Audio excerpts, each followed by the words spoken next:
What's going on, guys? Back with another Clash video. This one is going to be my 7 attacks in CWL. I ended up going perfect this month, a good 7 for 7, and Sons of Guns promoted to Champions 1, which is just incredible. Want to do a huge shout out to the guys at Sons of Guns for getting that done and promoting into Champs 1. It was really a fun time. We had a good group of people and we were able to get it done. So starting off, first base, again, another base that you see a ton of. If you're running this base, you need to change it because it is severely cracked. People have found out ways to beat this base, especially with E-Dragons and the super revived, super dragons with the revive spells. It's really just not a good base anymore. So if you're using it, you should probably change it up. But as you saw, we had a Flame Flinger down at 9, Queen at noon, and then just spam the E-Dragons in the middle, using the Dragon Duke on the back end to take out the Revenge Tower and all those defenses. He's super strong on the back end with E-Dragons. As you can see, he's stunned up all of those core defenses on the back side, allowing the E-Dragons to just push through without even getting attacked by anything. You can see it's a pretty big swag, pretty big overkill. Got 5 E-Dragons left, all 4 heroes left. This base was crushed. Moving on to the next attack. Alright, hopping into the second attack here. We're still using E-Dragons. It's the army comp that I started off CWL with and I was most confident with after the Dragon Duke released. But as it goes on, I'm going to change my comp into something a little bit stronger, I feel like. But again, another base that if you are running this, you need to switch it. I have hit this base once a day for probably the last 2 weeks, it seems like. Maybe not that long, but I have hit it so many times. And in my videos, you've probably seen it 4 or 5 times at this point. It's unbelievable. I start off with 2 E-Dragons down at the bottom to try and do like a little surgical to get out most of these core defenses. It didn't work very well, but it got out a lot of the hard-hitting heroes and a couple of the defenses in the area. So moving on, using the Queen to snipe out some of the core defenses. I've improved this and used the Queen to start out and snipe out some of these air defenses. Use the Dragon Duke on the back end. This one's actually a little bit different. They have the Revenge Tower. I think I've already taken it out, but they had the Revenge Tower down at the bottom instead of up in that top middle compartment. So a little different. Might trip some people up, but still, this base is highly, highly used, and if you're using it, you probably should stop. The Dragon Duke is insane. I mean, you can see in Legends mode, he crushes bases, and in normal mode, it's even worse. I mean, we're just going to have him take out 30-40% of the base on the top side here.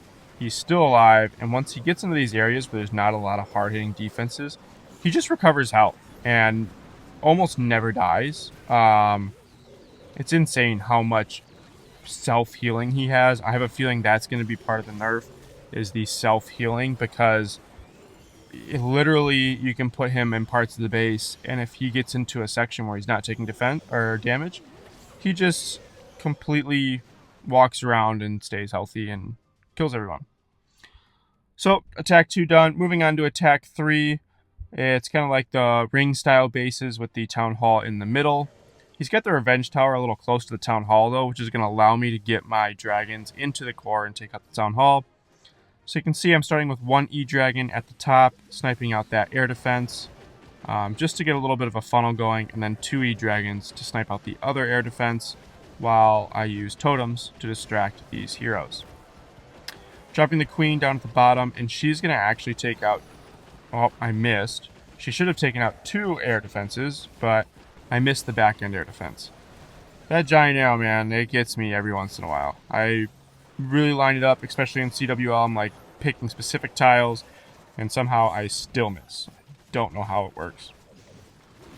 Moving in, I'm dropping the Rage and the Core to get those E-Dragons to chain through those hard-hitting defenses. Unfortunately, I pulled the Ice Golem CC, so my E-Dragons are going to stand still for a moment. Luckily for me, it's going to still work out. The Dragon Duke is so overpowered that once you use him, he can just power through most of the back end of this base. The Minion Prince at the top side ended up going down, but luckily for me, took out the Revenge Tower. And I'm going to drop the Dragon Duke up the top as like a back end cleanup. You can see I have most of the E-Dragons in my main push down at the bottom. So most of the time, the Dragon Duke does best when he is separated out on a different side of the base.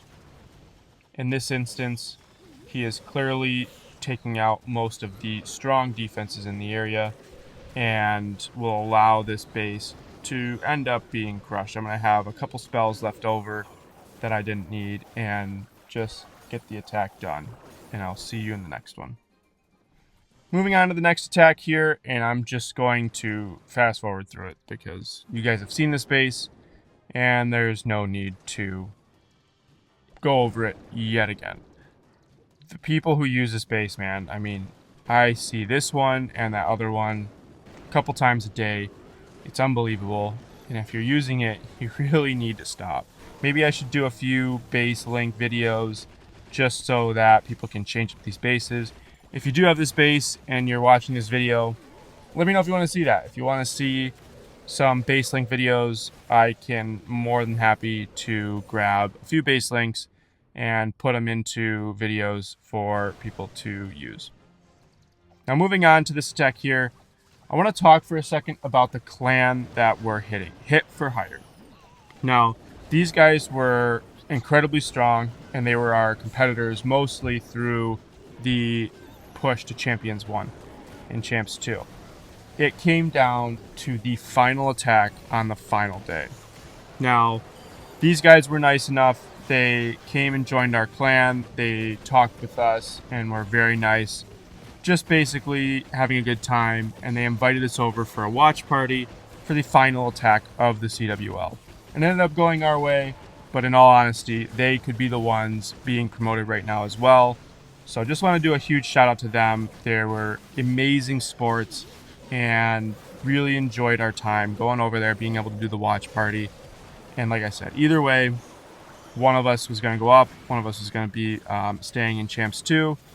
Fortunately for us, we ended up being the ones to go up, but it very, very easily could have been the other way. So, huge shout out to them.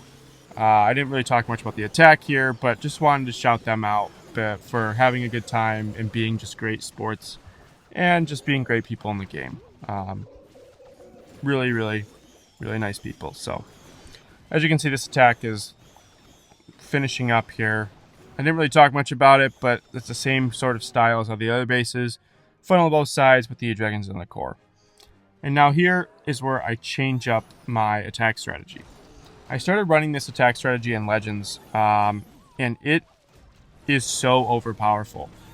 The Dragon Duke with the revives, it's just not balanced correctly, to say the least. He's able to regenerate health, and we kind of talked about how his hit points and damage are two of his most, let's say, best parts of the hero, his kit.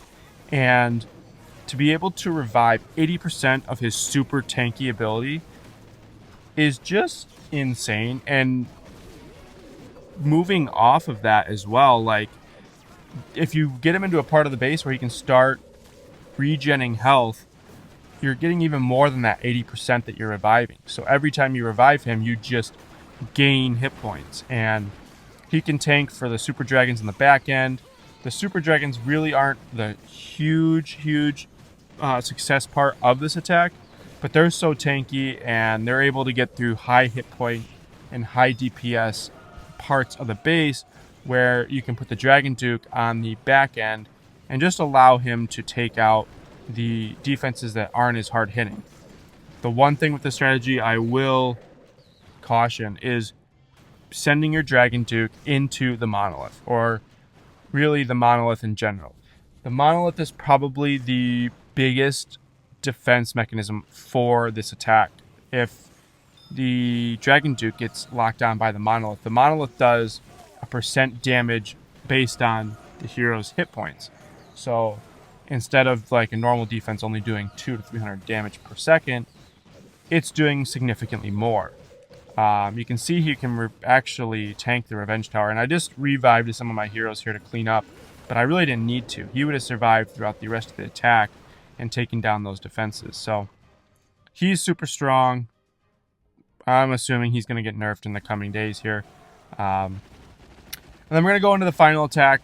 I've already shown this attack, but I just want to show it again because I find it unbelievable this is possible. And I'm not even shouting myself out because, again, this base is so common. As you can see in CWL, I think I've hit it twice. Not to mention all of the Legend League hits where I've hit it. But as you can see here, I use one totem on that Revenge Tower. And that is going to be the only spell that I use throughout the entire attack. Now, again, I've hit this base a bunch of times, nothing special, but crazy to me that you can swag 7 spells in a CWL hit. Appreciate you guys watching, and I'll see you in the next one.